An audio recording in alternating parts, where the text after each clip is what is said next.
শতকরা থেকে খুব গুরুত্বপূর্ণ একটা অঙ্কের সমাধান তোমাদের সামনে করে দেখাবো। অঙ্কটা কি বলছে?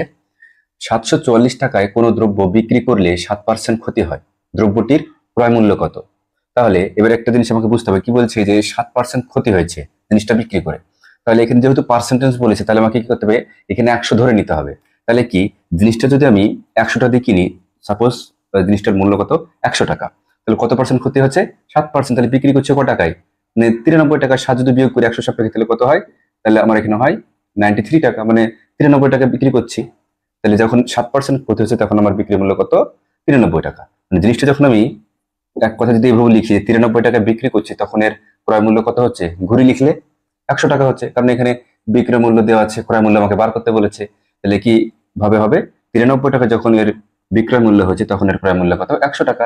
তাহলে এবার 744 টাকা যখন বিক্রয় মূল্য হবে, তখন ক্রয় মূল্য কত হবে সেটা আমাকে বার করতে হবে। তাহলে এটা যদি ঐকিক নিয়মে ভাবে করে আমি, খুব সহজে হয়ে যাবে। তাহলে 1 টাকা যখন বিক্রয় মূল্য, তখন ক্রয় মূল্য কত হবে? 100/1 সাপেক্ষে কম হয় 93 টাকা। তাহলে 744 টাকা যখন এর বিক্রয় মূল্য হবে, তখন এর ক্রয় মূল্য কত হবে? 100 গুণ 744/93। এবার দেখো, যদি কাটাকুটি যে লাস্টে 3 আছে, এখানে 4 আছে, 3 কে কত দিয়ে গুণ করলে লাস্টে 4 হয়? 3 আসছে 24। তাহলে 3 4 12 হবে না, তাহলে 3 আসছে 24। 8 দিয়ে গুণ করলে হবে, এটা কিন্তু 8 দিয়ে গুণ করে কত হয়? 3 আসছে 24, আর 8 9 72, 72 মানে 720, আর 24 যোগ করলে 44। তাহলে এটা কত হচ্ছে? 8। তাহলে আলটিমেটলি আমার অ্যান্সারটা কত হলো? 8 কে 100 দিয়ে গুণ করলে 800 টাকা।